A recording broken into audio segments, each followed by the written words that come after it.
So hi everyone, welcome back to my YouTube channel. It's me Swati Yadav. हाजिर हूँ आपके सामने नए वीडियो लेक्चर के साथ जिसका नाम है स्ट्रक्चर चेंज। बेसिकली इस वीडियो लेक्चर से मैं क्लास 12 सोशियोलॉजी की सेकंड बुक जिसका नाम है change and development in Indian society, उसका chapter number first structure change start करने जा रही हूँ। इससे पहले हम क्या कर रहे थे? इससे पहले हमने पढ़ा था क्लास 12 वर्ल्ड पॉलिटी का chapter alternative centre of power, जिसमें आप लोगों ने देखा होगा कि हम उसको पूरा फिनिश कर चुके हैं एंड कुछ बच्चों ने उसमें कमेंट भी किया है। ठीक, मुझे बहुत अच्छा लगा आप लोगों ने कमेंट किया। This will be very helpful for me to get motivated. इसी के साथ स्टार्ट करते हैं हम अपना वीडियो लेक्चर। आप प्लीज़ इसको भी देखिएगा, कमेंट कीजिएगा, कोई डाउट हो तो उसको।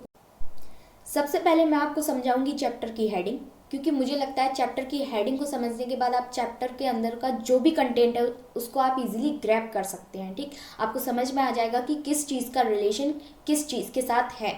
ठीक, इसी के साथ स्टार्ट करते हैं। देखिए, चैप्टर की हेडिंग है हमारी स्ट्रक्चरल चेंज। स्ट्रक्चरल चेंज का मतलब है चेंज इन स्ट्रक्चर। ठीक, बेसिकली स्ट्रक्चर का हिंदी मीनिंग होता है बनावट या संरचना। तो यहाँ बात की जा रही है संरचना या बनावट में बदलाव की।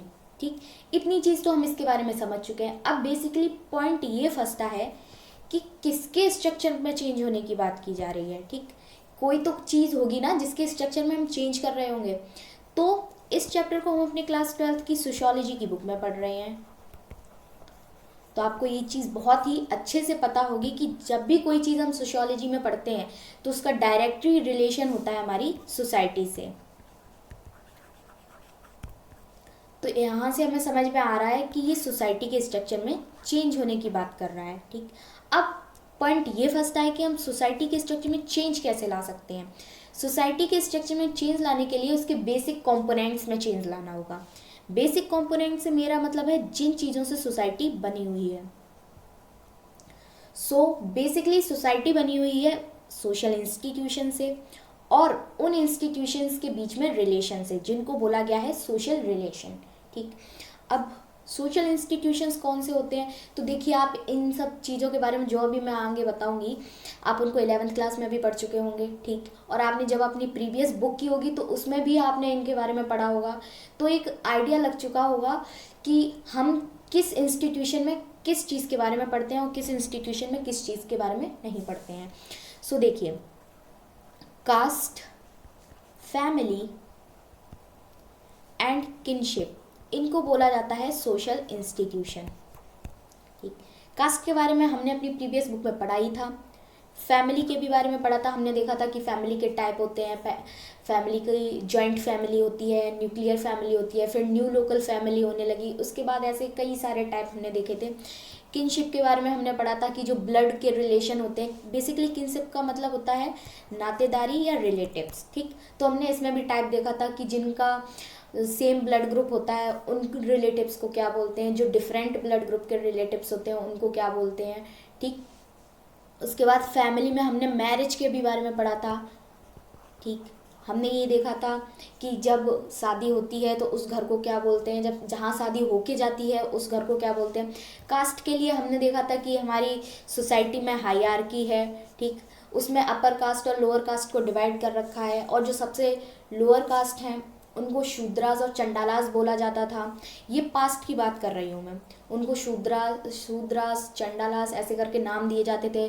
स्लेवरी में आता था, उनके लिए रूल्स बना रखे थे कि आप अपर कास्ट के साथ बैठ नहीं सकते हैं, आप अपर कास्ट के साथ फूड शेयर नहीं कर सकते हैं। और मैरिज रूल ये था कि आप अपनी ही कास्ट में शादी कर सकते हैं। ठीक, तो ये सब चीज़ें हम अपने प्रीवियस में पढ़ चुके हैं। तो आई होप आपको इतनी सी बात समझ में आ गई होगी कि स्ट्रक्चरल चेंज का मतलब क्या है। स्ट्रक्चरल चेंज का मतलब है सोसाइटी के स्ट्रक्चर में चेंज लाना। ठीक, स्ट्रक्चर चेंज का मतलब है सोसाइटी के स्ट्रक्चर में चेंज लाना। सोसाइटी के स्ट्रक्चर में चेंज लाने के लिए हमें उसके बेसिक कंपोनेंट्स में चेंज लाने होंगे, जो कि हैं सोशल इंस्टीट्यूशंस, और उनके रिलेशन में चेंज लाने होंगे। हमने देखा था कि पास्ट में जो लोअर कास्ट के लोग थे वहाँ से हमने देखा था उनके साथ डिस्क्रिमिनेशन होता था। ठीक, पहले हमने देखा था डिस्क्रिमिनेशन होता था, फिर वहाँ से अनटचेबिलिटी का राइज हुआ। फिर हमने देखा था कि हमारी कंट्री में जेंडर डिस्क्रिमिनेशन बहुत चलता था, लड़की लड़का में भेदभाव। तो इनके लिए अब प्रेजेंट की अगर हम बात करें तो आप सभी लोग इतने एजुकेटेड हैं, आपने कॉन्स्टिट्यूशन के बारे में पढ़ा होगा, आपने इसके लिए देखा कि हमारे संविधान में लिखा गया है एबॉलिशमेंट ऑफ अनटचेबिलिटी अंडर आर्टिकल 17। ठीक, आप इन सब चीज़ों के बारे में पढ़ चुके हैं। जेंडर डिस्क्रिमिनेशन के लिए भी लॉ बना रखे हैं, पॉलिसी भी चला रखी है बहुत सारी, ठीक, जिसमें बेटी बचाओ बेटी पढ़ाओ और लड़की लड़का एक समान ऐसे करके। तो अब का डिफरेंस और पास्ट के डिफरेंस बहुत ज़्यादा अलग हो गए हैं। तो पहले से हमारा जो अभी का समाज है वो बहुत ज़्यादा अलग हो गया है। ठीक, तो ये सब हम पढ़ चुके हैं। तो बेसिकली इस चैप्टर में हम कैसे लेके चलेंगे इस चैप्टर को हम दो फेज़ में लेके चलेंगे। सबसे पहले हम अपने पास्ट की सोसाइटी के बारे में देखेंगे, ठीक, फिर हम प्रेजेंट की सोसाइटी के बारे में देखेंगे। पास्ट से भी पास्ट आपने अपनी प्रीवियस बुक में पढ़ा होगा कि पहले सोसाइटी वेदास के अकॉर्डिंग चलती थी, रूल बुक होते थे जिसमें क्षत्रिय रूल कर सकता है, ब्राह्मण का काम था पूजा वगैरह में।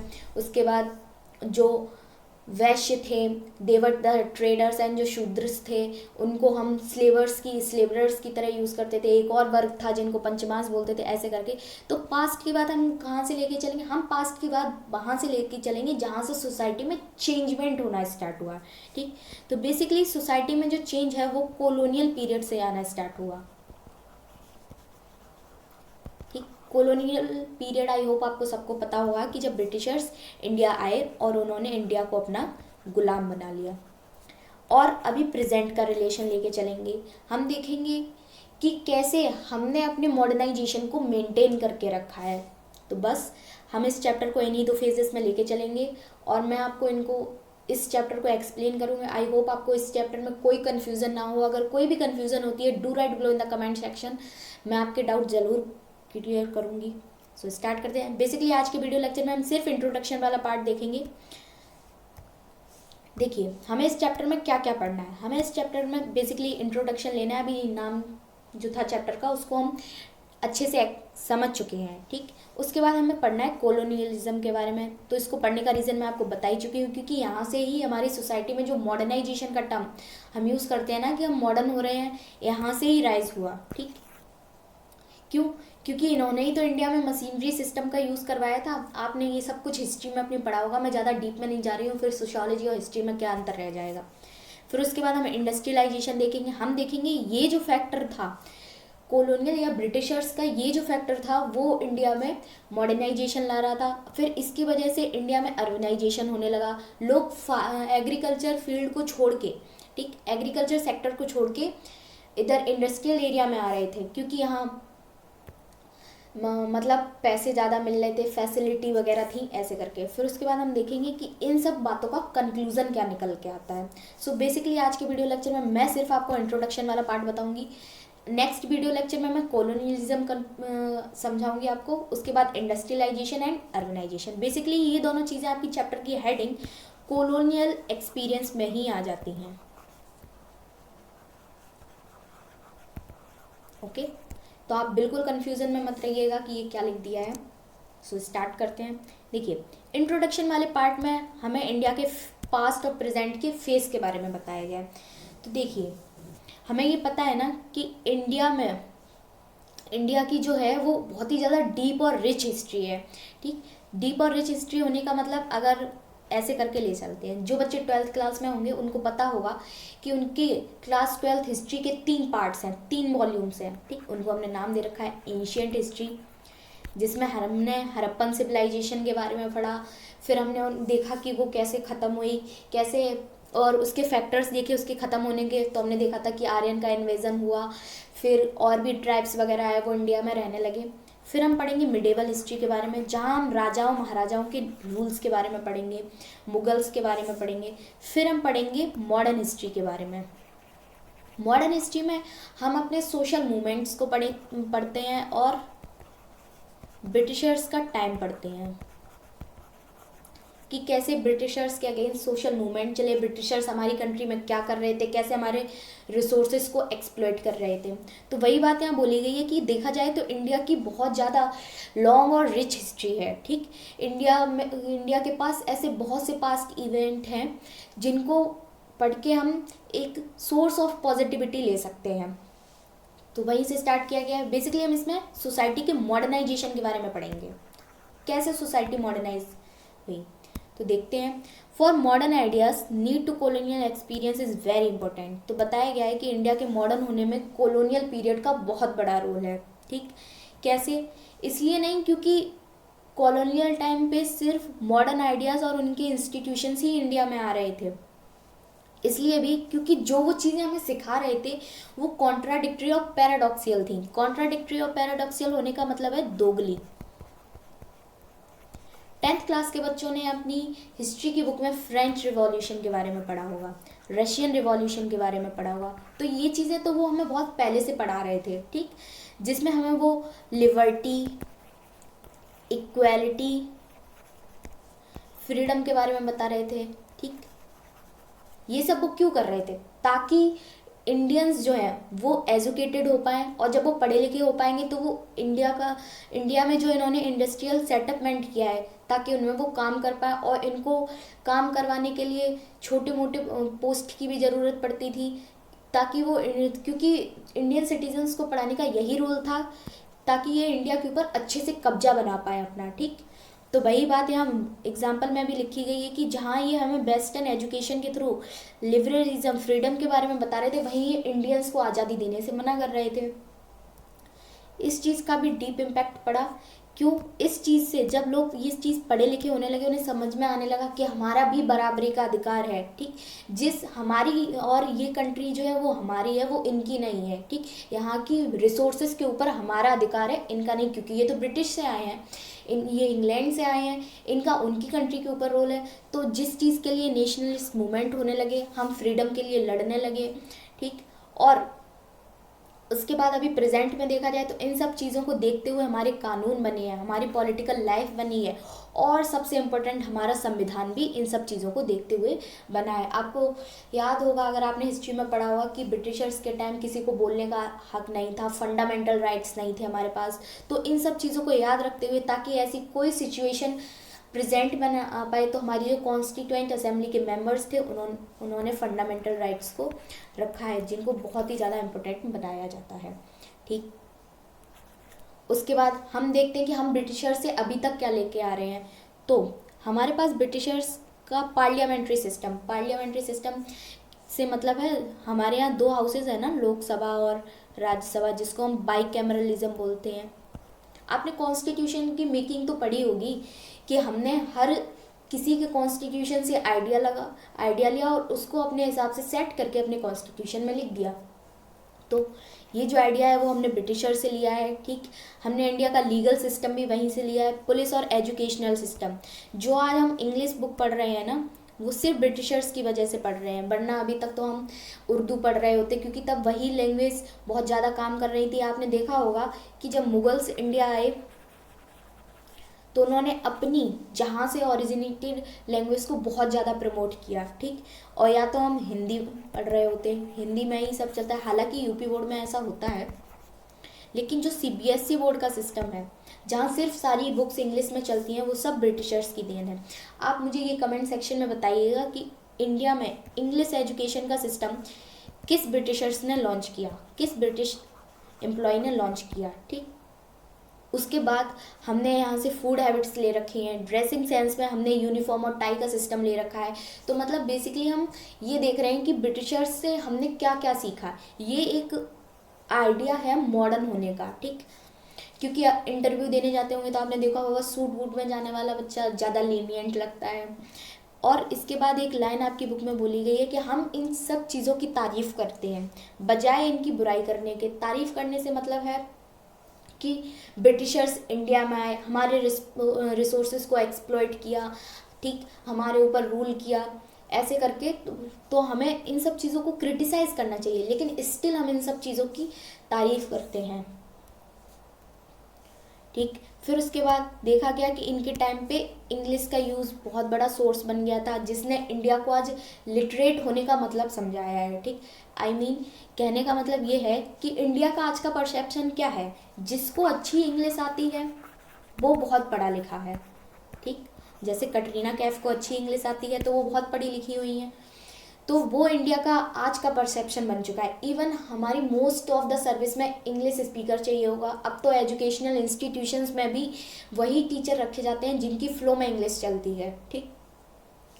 फिर पास्ट में क्या हुआ, ये जो एजुकेशन सिस्टम था, क्योंकि ब्रिटिशर्स कास्ट सिस्टम को नहीं मानते थे, जो दलित लोग थे जिनको महात्मा गांधी हरिजन बोलते थे, और जो डाउन टू रोडन लोग थे जिनको हमने पढ़ा था, जो हमारे इंडिया में ये जो फ्रेगमेंटेशन किया गया था या जो उनको टाइटल दिया गया था, तो क्या हुआ, इससे जो डाउन टू रोडन लोग थे उनको भी पढ़ने का मौका मिला, ठीक, उनको भी अच्छी एजुकेशन लेने का मौका मिला, उन्होंने नॉलेज ली, ठीक, और जिससे उनके लिए जॉब अपॉर्चुनिटीज़ खुल गई जो कि पहले क्लोज हुआ करती थी। आप डॉक्टर BR अम्बेडकर को देख लो, उनकी आपने बायोग्राफी को पढ़ा हो, बिलोंगिंग वो दलित समाज से बिलोंग करते थे। हालांकि उन्होंने कभी भी ये टर्म दलित यूज़ नहीं किया है, वो दलित समाज से बिलोंग करते थे। देखा कितने पढ़ लिख गए, ठीक, उनको कॉन्स्टिट्यूएंट असेंबली में एज अ चीफ मेंबर रखा गया, ठीक, बहुत सी ऐसी चीज़ें थी कॉन्स्टिट्यूएंट असेंबली में जो उनके हाथों पे डाल दी गई, ठीक,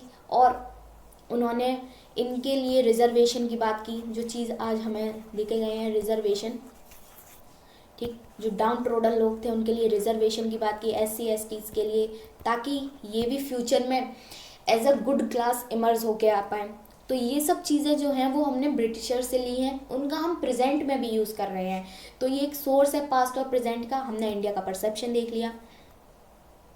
फिर इसके बाद वाले वीडियो लेक्चर में हमें कॉलोनियलिज्म के बारे में पढ़ना है, उसको मैं नेक्स्ट वीडियो लेक्चर में कवर करूँगी। तब तक जल्दी से मैं आपको एक ओवरव्यू दे रही हूँ इस चैप्टर का। देखिए, सबसे पहले हमने क्या पढ़ा, सबसे पहले हमने स्ट्रक्चरल चेंज को समझा। स्ट्रक्चरल चेंज से मतलब है कि हम सोसाइटी के स्ट्रक्चर में चेंज होने की बात करें। पहले हमने देखा था ना, लॉ बुक्स के थ्रू चलती थी हमारी सोसाइटी, धर्मसूत्रास, धर्मशास्त्रास जो थे, ठीक, इनके थ्रू चलती थी। हमने सोसाइटी को फ्रेगमेंट कर रखा था, किसकी क्या ड्यूटी है उसको बता रखा था। भले ही वो इंसान उस चीज़ में इंटरेस्टेड ना हो, लेकिन आप इस फैमिली में बॉर्न नहीं हुए तो ये आपकी ड्यूटी है, ऐसे करके हमने कर रखा था।